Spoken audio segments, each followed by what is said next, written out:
Ah yes, the Genshin Impact art style. Haven't we all wanted to ever draw like this? The gorgeous cell shading, the highlights, and the edges that give it that anime style. But then when we tried it, it looked something like this. Welcome to another video. Today I will be tackling or discussing the most common mistakes you can make when drawing Genshin Impact characters, so you don't end up with something looking like this. Yes, this may not be my most recent piece, but there's a lot to uncover here. And it's not just the anatomy mistakes. So, what could be a common mistake? Mistake number 1.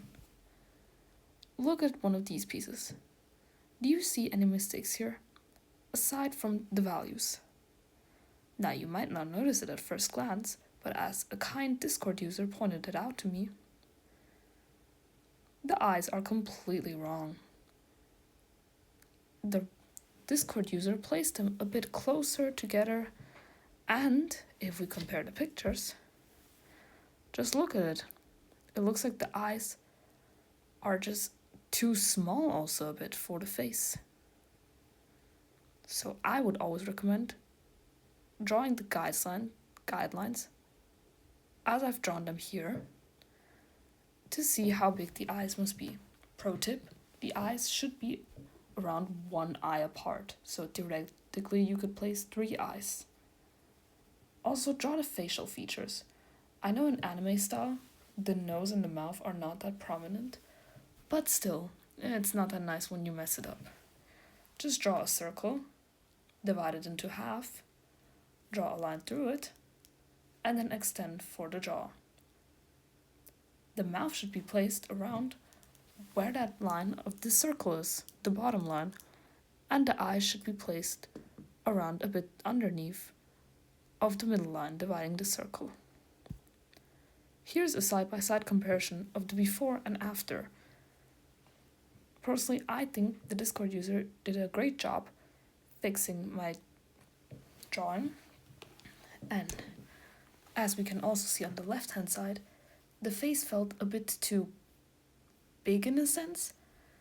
Maybe that was because I copied the reference from realism, but I guess I didn't translate it too well into anime art style. And if we ignore the gruesome values, I'm not good at values, we can clearly see they also put back the hair a little bit on the left side, and they made the hair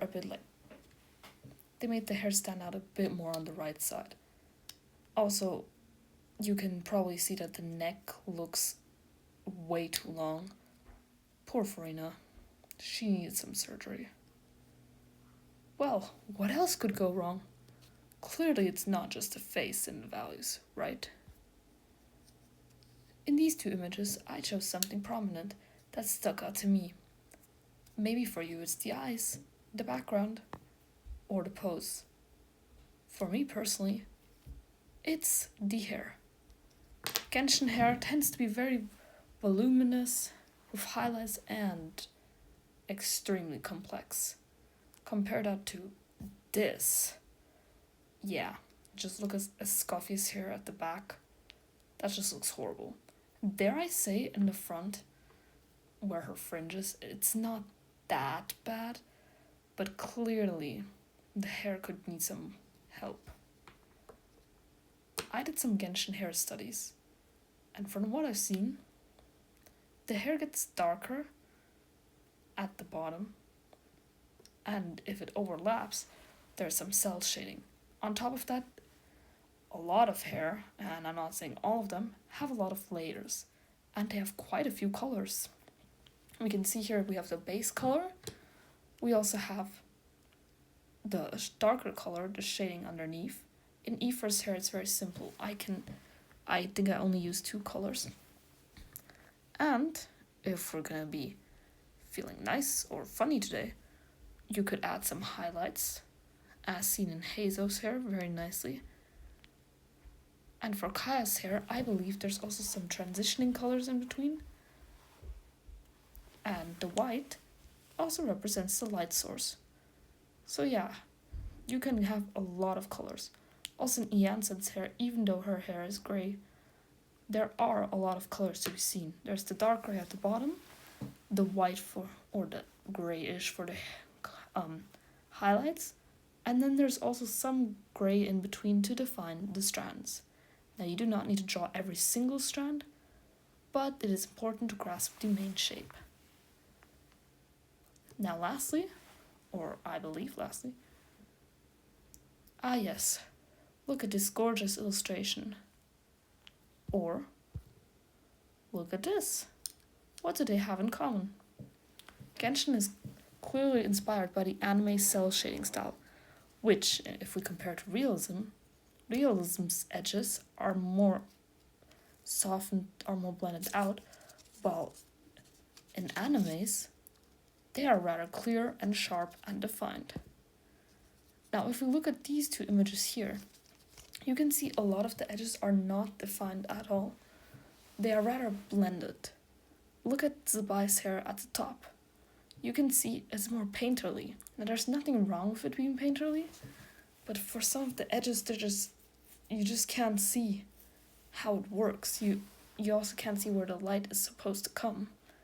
So what I would do is define a light source, and from there, I would draw the edges, and hard. Now don't be scared of the edges looking very abrupt. That is what makes the anime and cell's shading style, which is iconic for Genshin. So, here you can see what I would change. I would clearly define where the light is coming from, and from there, draw really straight lines. In Zabai's case, I would also probably put the light a bit away in like the complete right. I believe the light should be coming from the top, so her hair should definitely be in the light, and some other edges that are sticking out. I believe I probably missed a slight part of her sleeve that should be in the light, but I think otherwise I probably captured where the light is coming from pretty well, just not strong and bold enough. Also for a scarf here, I didn't even add a light source, so I'd probably change that. I'd probably add it from the right maybe, and then make it split through the middle, although I'm not so sure if that's the smartest move on the other hand, though I should have probably collected references on that. And with that, I've concluded my video today. I hope you enjoyed it, and maybe you'll learn something new. Thank you for watching.